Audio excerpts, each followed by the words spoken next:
দিন হাজিৰা কৰা মানুহবোৰ বাৰু কেনেদৰে আছে? কি খাইছে? কি পিন্ধিছে? কোনোবাই তেওঁলোকৰ ওপৰত নজৰ ৰাখিছেনে? দিনটো কাম কৰি পাই 200-300, এতিয়াতো তাকো নাই। দোকান পোহাৰ 12 বজাত বন্ধ। লকডাউন।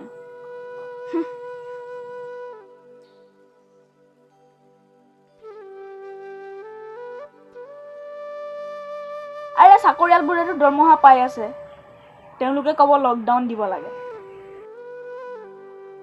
কিন্তু মৰিছে সাধাৰণ মানুহবোৰে। তেওঁলোকৰ খবৰ কোনে ৰাখিছে? কেনেদৰে আছে? কোনোবাই তেওঁলোকৰ কথা ভাবিছেনে?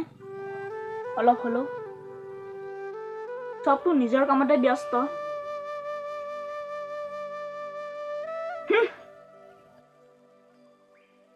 গাঁৱৰ অঞ্চলৰ মানুহবোৰক সুধিব লকডাউনৰ প্ৰভাৱ কেনেকুৱা পৰিছে।